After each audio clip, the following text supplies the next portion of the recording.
So Kate, I always love getting together with you. It's so much fun. It really I brings us together. know. So, in fact, I think one of the quotes I found about you is just how you bring tons of energy into the room and the groups that you work with. And so I've always personally experienced that.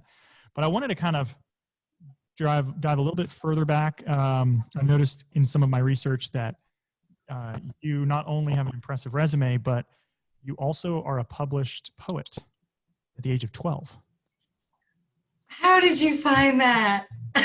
So I'm curious what I what the know. poem is and what inspired that, and talk to me a little bit about that, and then we'll take that forward. So Oh my gosh, I love that you found that. I'm blushing a little bit now. It's actually, I have the book. It's oh, sitting over awesome. there on that those 4 books on that dresser. So yeah, I mean, I think writing for me and storytelling have always been ingrained in who I am. I mean, I remember in 6th grade thinking, oh, I want to be like the publisher of a magazine or something. And so it was just something I did in school, and they asked us to write.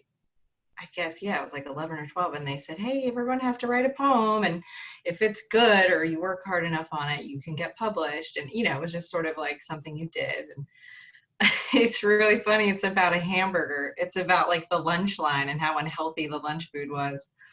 Well, that's awesome. But it rhymes. It's a pretty, actually, and I actually go back to it and think, oh wow, like, well done.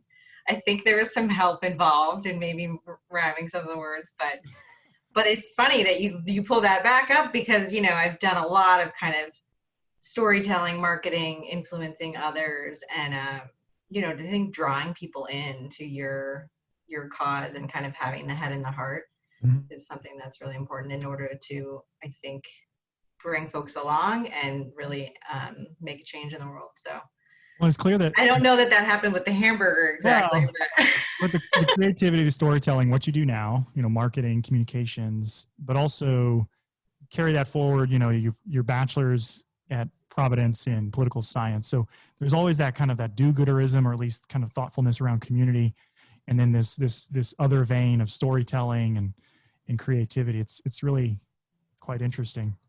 I'm curious though, aside from the poetry that most people probably wouldn't know about, what else is on your resume or not on your resume, that you wish people knew about you, or that you think people should know more about? Because you look at business bios and LinkedIn profiles all day long, but that doesn't really tell the story of a person. So what is something about Kate that's unique, that was formative perhaps, in kind of where you are today?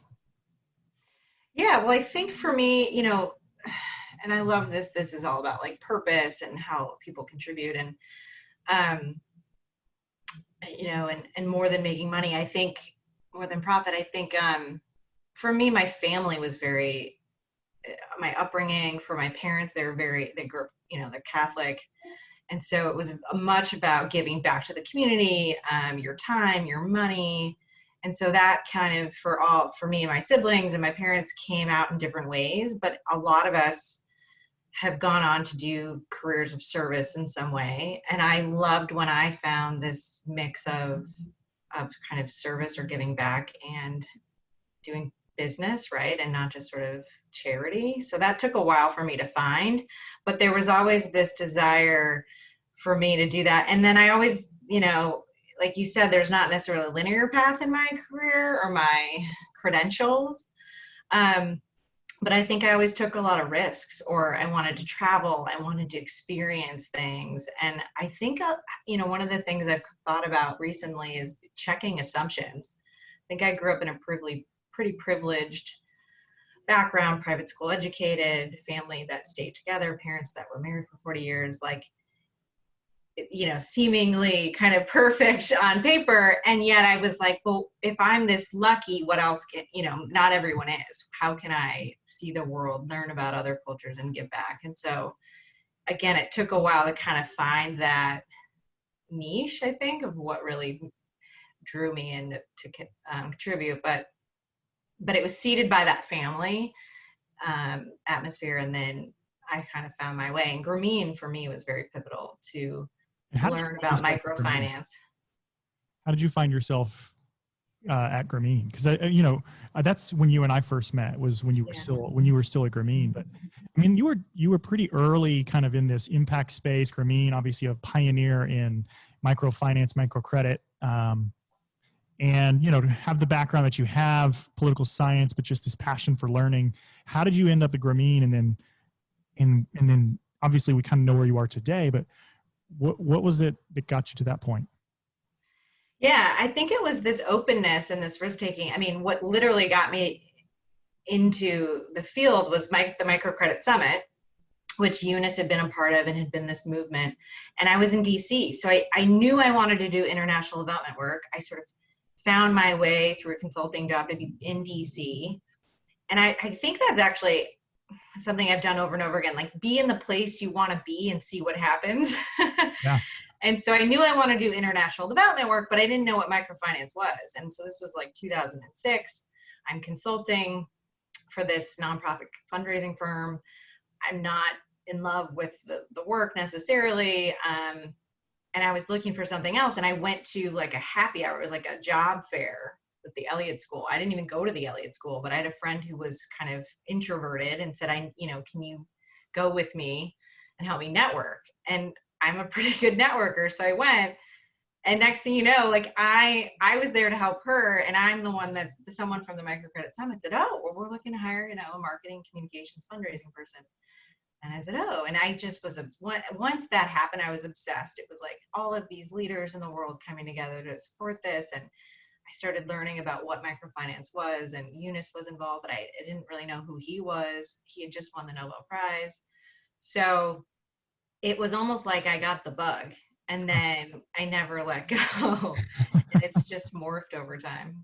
Well, it's interesting because I was actually going to follow up and ask about what advice you'd give young people, because we get a lot of college students, and in mid-America where we are based, they're not familiar with this space, let alone microfinance, let alone impact investing, or this idea that you could build a business that also has some sort of positive impact. So other than like being present, which I think is really helpful, because I think that's sometimes it's not as intuitive as one might think, to put yourself in a position where you could interact with that. Like DC is great. It's like, if you want to do international development, probably need to go to DC, probably need to go there at least, for an extended period of time, because that's where the hub of activity is. What is there anything else you'd tell young people that are interested in learning more or curious about how to get into this space?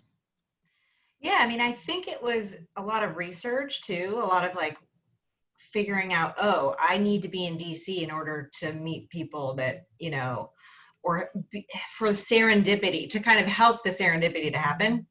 And so there was a lot that led up to that. And then I also think I've had a lot of folks who, I think I've been so set on one idea, maybe, oh, I need to go to business school. And I remember sitting down to breakfast with a friend who said, well, maybe you don't need to go to business school. Maybe you could go to, a different program that's still going to get you where you want. And anytime I've rethought an assumption about, oh, I think I have to do this, and then I kind of turn it on its head, I somehow maybe I take a different route, but it's still for me the best way to get from here to there. So there's a wealth of opportunities. There are networks. I think in this increasingly remote world, being there may not mean being in a physical city anymore, but hubs of work, whether, there was a lot in Seattle, there's a lot in Utah, there's a lot in San Francisco. And I kind of figured out where things were happening and where I wanted to be. And I was scrappy about it. And I also think, I think one of the things that I felt, I don't know if this is being a woman or being from the Midwest, sort of feeling like, Chicago's the second city, sort of New York's where it's at, or what, that there's this maybe self-limiting belief or imposter syndrome of like, oh, they would never pick me, or I'm not capable, or, I need to do this next thing first. And again, it's like, just try and see. And often people go, oh, you're perfect, or we need this, or, and so I think that's, figure out what it is that you get excited about, and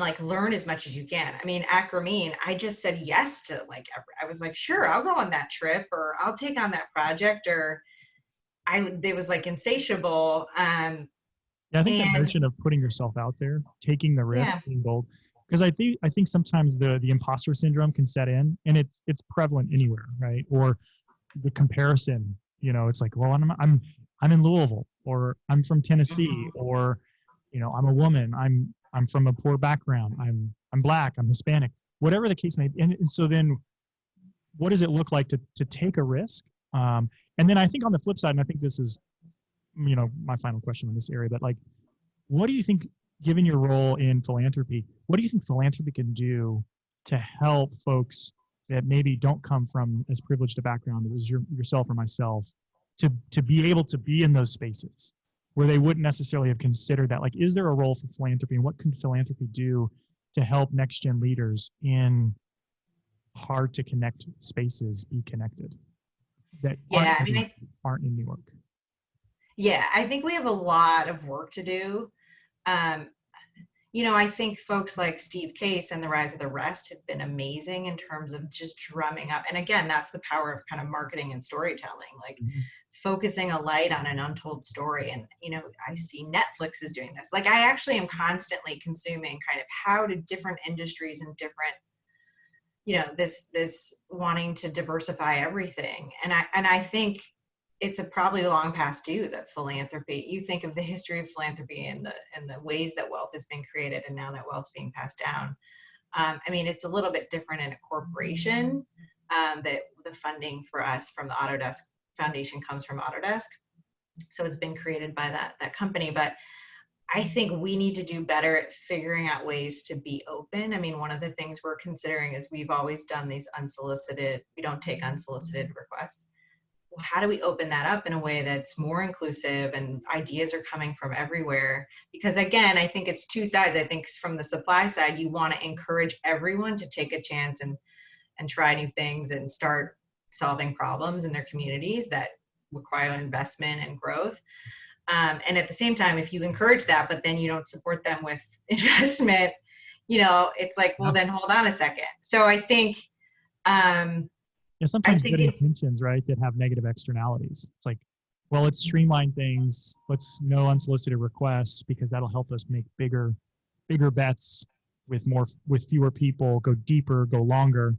But then the negative externality is, what are we not seeing? Who's not at the table? And so recognizing that, how do we move that forward appropriately? So Yeah, so I think the only thing you can put on like the next gen leader is like do the great and powerful thing, contribute in a way that's authentic to you and how you think your powers can be used for good. And I can talk more about that, how we think about that for designers and engineers. And at the same time, it's really on philanthropy and institutions to change and to step up and provide that support, whether it be funding or training or whatever it is, to enable the growth of those startups. And I, quite frankly, being based in Silicon Valley, I think, we have to upend that model of finding the unicorns. And it's like finding people making a difference who might be slow growth businesses, but their impact's going to be huge over the long term. So yeah, I think upending some of those traditional models is the way to go. let's get into some of that, the design stuff. So real quickly, I mean, I'm sure most people are familiar with Autodesk, powerful global brand. They make software for the people that make things, right? So I mean, that's what they do. That's what you do, I suppose. So give me a little history on the foundation, because it's relatively new, but then also this you started to get into a little bit this idea of designers, and what is the current thinking and current practice right now going on in Autodesk? Yeah, well, I feel so lucky that I landed at Autodesk 3 years ago, Autodesk Foundation. I'm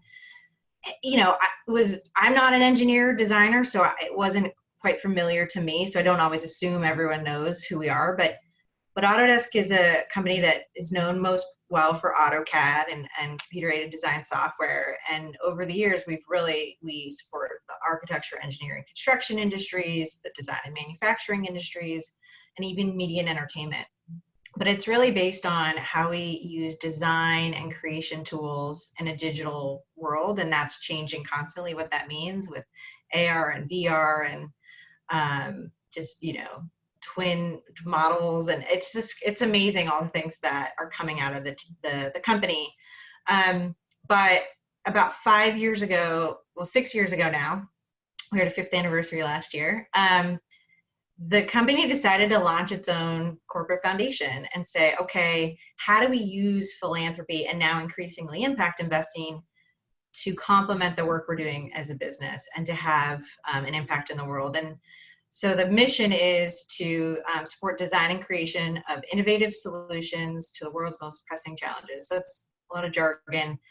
For us, that means really focusing on the effects of climate change and inequality. And how did you get there? So originally it was impact design, and it was kind of broad. So how do we use design to have an impact on the world? And over time, the business has changed and shifted more towards not just architecture and engineering, but also construction.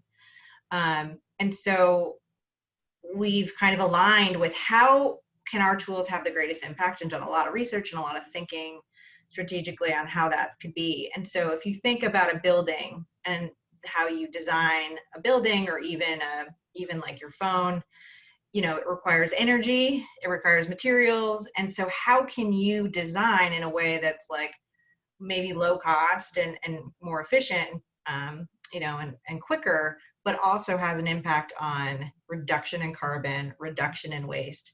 And we know for us, our industries like construction can be a very wasteful industry.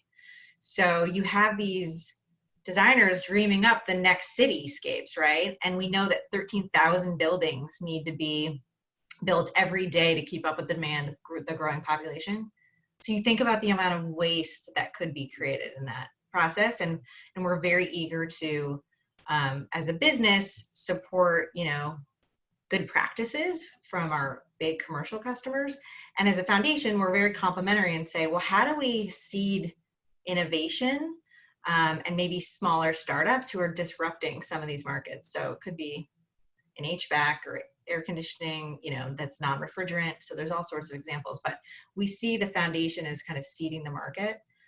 And coupled with the climate change issues are inequality and skills and this growing, which I think now more than ever, we're seeing how those are intersecting as well. So that in the last year or so, it's been newer for us, and we haven't quite linked it to the design and engineering piece, but we see those as key issues. And quite frankly, Autodesk is an automation company. So we want to know that we're able to have an impact in that in some way. And I think we're recognizing the negative externality of automation, the benefits and productivity, efficiency, even material management and energy consumption, right? So, but the negative externality is potentially efficiency equals fewer jobs. And so retraining workforce, rethinking workforce, it seems to be some of the direction that Autodesk exactly. is going, so. And how the designer designs and the engineering create, they're always kind of going, I want it to look like this. And it's like, well, it has to be able to do this. Now you have things like generative design, where together you can say, what are the constraints we need to put on this design and engineering process?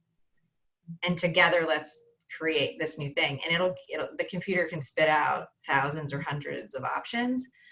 So it's not that you won't need a designer or an engineer, but you need them to work differently.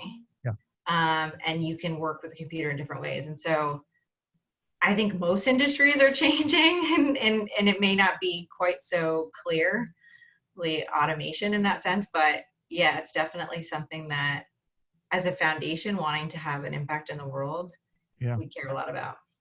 So the old adage, you've seen one foundation, you've seen one foundation. It's probably the same, in every company's different, right? And so how does Autodesk think about it? Because I think there are, things that can be learned, especially being new. You can learn from how others have done good things in structure, bad things, reinvent it, break it. How much discussion and overlap is there, and who drives that related to like what the company is doing and what the foundation is focused on? And is there a lot of cross-pollination? Are there team members inside of the company helping speak into the vision for the foundation so that there is more of a symbiotic approach to business and philanthropy? Yeah, it's a great question, and I appreciate that. I think we are doing things really differently. Some foundations, corporate foundations, have like a firewall between what the corporate philanthropy does in the business, and for us, it's pretty closely aligned. You know, we are constantly looking at where that line should be, and ensuring we toe that line. But we operate through a DAF, through a donor advised fund, that provides us a lot of flexibility. And then our board is our C-suite. And so that's been great. We're considering, you know, what does that look like moving forward, and how do maybe we diversify? That's to be determined. But we're very closely aligned in that sense, that we have this DAF, we can deploy funds through impact assets in different ways for nonprofits, for-profits. And then we sit within the sustainability team, Sustainability Foundation. And so what's really cool is, you know, we're kind of out front looking at the market disruptors and the early stage startups, regardless of their legal structure. And then we have folks that are within our broader team focused on how to push our commercial customers forward toward a more sustainable future, or, you know, working with employees. And so there's this really great symbiotic relationship across. And at the same time, I think our model is really different, where instead of like program officers, we have the portfolio investment team that looks at how to make investments with our investment thesis in mind, in the areas that we care about. There's the engagement team that's pulling, and this is probably where there's the most overlap, pulling expertise for pro bono, pulling technical expertise, or paying for training through maybe even a third party to train someone on, you know, Revit or BIM, to have an impact. And then, you know, as a marketer, I kind of take a lot of that and say, well, how do we amplify that? And I say marketing not just for good storytelling or for brand affinity, but to say, well, if people know about this solution and it works, how do we get more funding to it? How do we get people on board and demonstrate how this is needed in the industry? And so you kind of talk about strategic alignment. We're really looking at how do we create industry disruption. I think it's pretty ambitious given, you know, we're giving away maybe $10 million a year, but I think that pushes us to do even more in terms of leverage, right? Because we know it's our money alone isn't going to solve these big problems. So dive into that a little bit, the industry disruption. So how is Autodesk, or in your current conversations, how are you positioning yourselves as an organization, as a group, to really influence the trajectory of these things? Because I think, you know, 3-4 years old, it's or 5 years old, sorry, relatively new. Yeah. And I think you've also tried to reimagine yourselves a couple of times. Like, have we gotten it right? How can we get it closer? Because you and I've had those conversations offline. But you know, how do we get this better? How do we tighten the narrative, the messaging? What can we do around inequality? Because I think for the first several years, it was exclusively climate change or hardware design, or even like, do we do anything with housing design? Like really trying to thoughtfully think through those things. So what does industry influencing look like, and how can you really help to inform that from your position at marketing and storytelling? Well, we look to folks who've come before us. You know, quite frankly, Amidyar Network is someone who I think has done a great job of, you know, using thought leadership or coalition building, or even cutting edge like reports. I think Acumen, you know, we were rereading Blueprint to Scale. You know, it's like this systems level change. So we have this team too, within the business called Strategic Foresight, you know, and that's not something I'd ever worked with before, but they're looking at what is the future in 10 years. And we're starting to think, okay, from a change narrative perspective, and a strategic, like where do we want to be? What does that look like? What is success, and what does the world look like if we're successful? And who needs to come along with us, not just our money and our, you know, outputs and our engagements. It's like, oh, if we were to really move this forward, what does that look like? And I think we try to learn from what a lot of folks have done and what we find successful. And quite frankly, I get excited about it because I've seen what's worked in microfinance. And it wasn't just like one organization. There, like this whole movement popped up. And then, you know, in a lot of ways, I feel like it's morphed into impact investing broadly, where microfinance is one piece. And so I think it requires having that vision of where do we want to get to, and then really bringing folks along.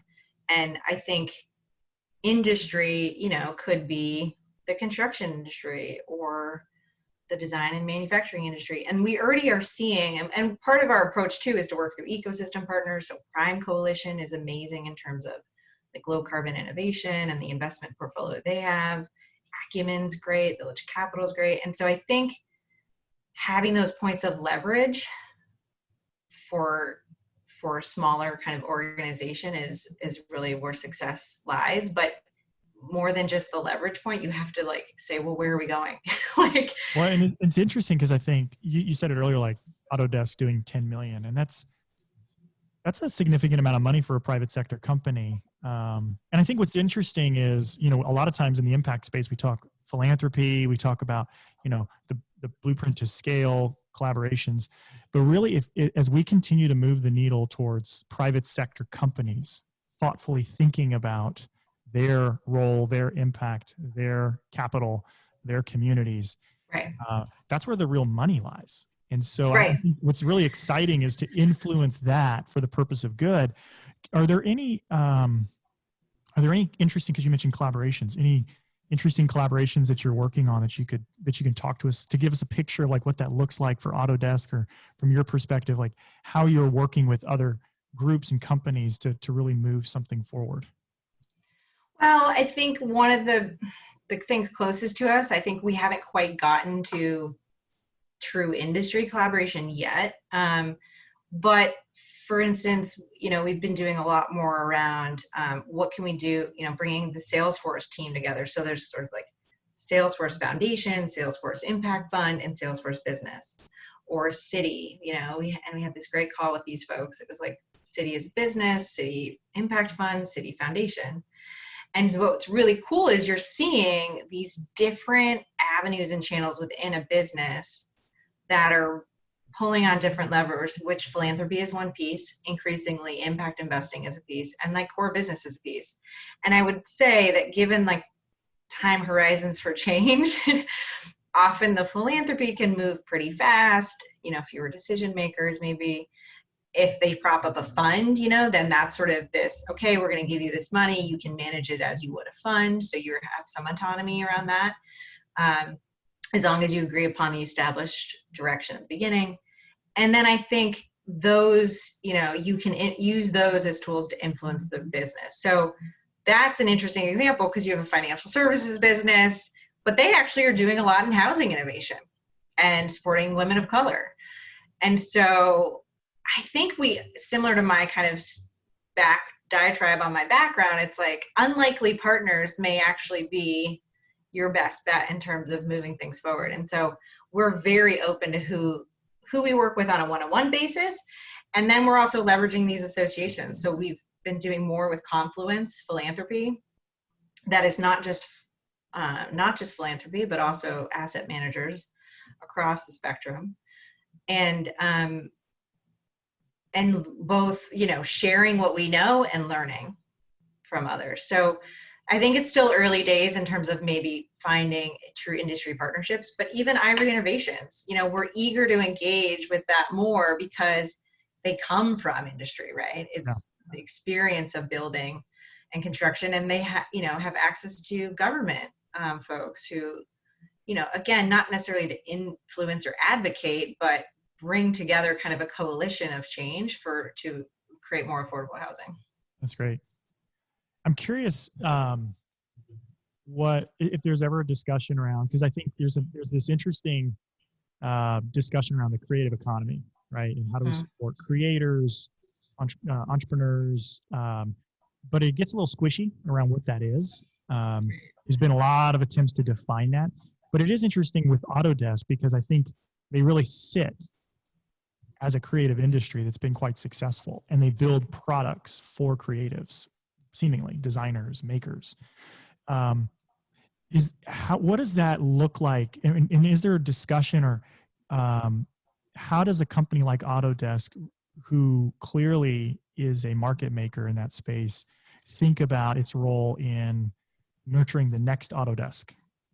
making sure that designers and creators, not just customers, but how are they working to identify that, and support the emergence of those types of business? And does that matter? Does that matter to a business to think about what type of business it is, where it sits in the industry, and how it makes room for those next gen iterations? And maybe that's getting into kind of a cross sector of corporate venture. I don't know, but like, what does that look like? And for you guys?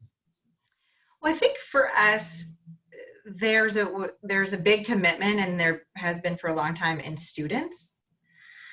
And so it's like, part of it, and this very much aligns with inequality and future of work. I mean, I think, the architecture industry has not gotten great grades in terms of diversity always. I don't know the statistics off the top of my head, but the education team at Autodesk targets, working with universities, different schools, credentialing programs. We're looking at new ways of credentialing, and bringing up folks in that may not otherwise have thought of, like we were talking earlier, if this is a career. Oh, I never thought I could be a designer. Like, that sounds so, oh, you have to be an artist, or, oh, you have to come from a certain family, or I don't know, like, be exposed to something.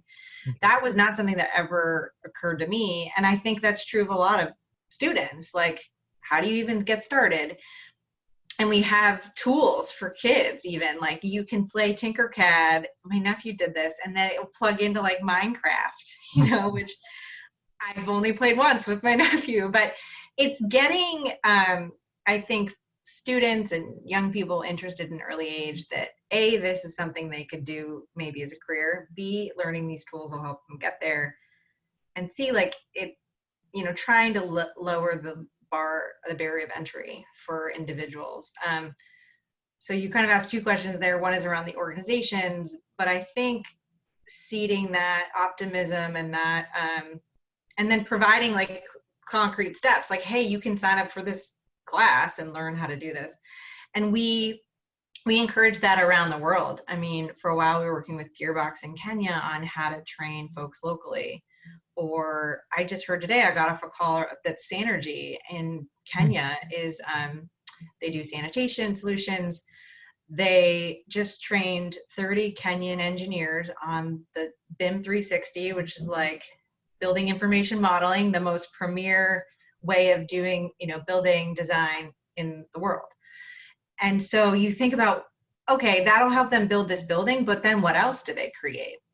And so it very much is, if you can dream it, you can create it, and you can design it, and you can construct it. So, so I think seeding, we do a lot of the marketing side is storytelling of raising those examples up and saying, look at this, and how much time did that take? It wasn't easy. Yeah. But they're really proud with where it's bringing them and what it's taught the folks on their team. Yeah, it's really one of the conversations we've just had internally, just around just the role of creative tools. So just thinking about the power of next gen tools for creators, thinking about what the iPhone has brought us, but not even the iPhone, but things that sit on top of the iPhone, things like just user-friendly apps that make photo editing so much easier and really empower the everyday photographer to now be competitive and to perceive of themselves as more than just taking pictures of their family, but that there's a real opportunity for them to build something and then to start to layer on. And so as we think about like next gen creative tools, because Autodesk is a tool for designers and makers, it's a pretty powerful position to think about, not just like what can we do through philanthropy or impact investing, but what is the literal product we have? How is that affecting communities and lives? And if we can, and I love the fact that you're, the both and of like the tool itself, but then also the education, because the other thing we talk about internally a lot is how everybody is born creative. At some point they're told they're not. And then in their mind, they think of like, well, I'm not an artist, or like creative is like some sort of fine artist or someone that gets their MFA or their BFA. And it's like, well, no, I mean, it's so much bigger than that, so much more than that. And I kind of stole that from one of my team members, who's helpful for me. But I just think the work that Autodesk does on a day in and day out basis, even apart from the philanthropy, but the product itself, to empower people to be better designers, to perceive of the world around them as more of more opportunity, more beautiful. There's something intrinsically cool and good about that in and of itself. Yeah, and I think empowered that you can, yeah, you are creative, you can create, you know, I mean, some of the tools like Inventor are pretty accessible. Tinkercad, it's like people and increasingly, because I have four girls. I'm like, I'm gonna go get that. yeah. And my aunt is teaching at a school in Alabama, and she was like, hey, is this your software? We're actually in this, you know, they had created this new technology lab, and they're supposed to have an offering for different, you know, meet students where they are and provide opportunities for them to explore different kinds of ways of creating or making, or, you know, she's like, we have Tinkercad. That's awesome. You know, so it's to have those examples both with like my nephew and my aunt is great. And then I think for the foundation, we're trying to find the next folks, like Trove is this great example, TREAU, of folks, you know, a young startup who we invested in, who's trying to reinvent the way air conditioning units and heating and cooling units, non-refrigerants. So, I mean, that's all, they dreamed all that up. Like, okay, well, if we do, you know, it this way, and they're, you know, they're prototyping, it doesn't use up your window. It kind of provides your window screen. It looks really chic, sort of like a Mac computer, but it's an air conditioning unit that's, you know, going to save you energy, better for the environment, Wow. and look really good. And so that's, you're like, it's beautiful, it's good for the, you know, and so, you know, we'll see, it's still early days, but that's creative, that, you know. And then and I also think, you know, engineers are creative. So yeah, I think it's super exciting. And I think that's, and I'm glad we're looking at that spectrum from student to like startup. Well, and that's a great example, because I think I'm going to go look them up just personally, because that's awesome. I think sometimes, and what I love about an Autodesk that thinks about these things thoughtfully, at least from the outside, that's what it appears to be, is oftentimes in low-income communities, we cost cut, or we seemingly try to cost cut. And so we design things where we have this perception like it doesn't matter what it looks like, it's cheap. And I think to really reimagine the world around us and to say, well, no, it could actually look good. Can we do a little bit of extra work to try to make it look beautiful, save energy, and be low cost? I mean, wouldn't that be awesome?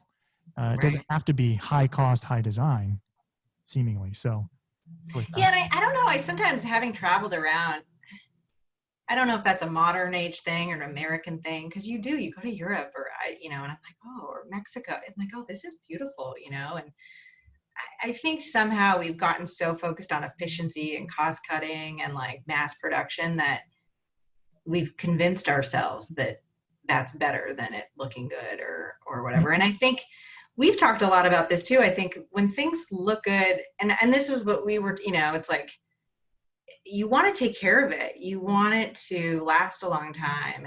And I think, you know, I think the dignity that comes from that, or, you know, we talk about like designing for other communities or low income communities or something. And it's like, everyone deserves quality stuff.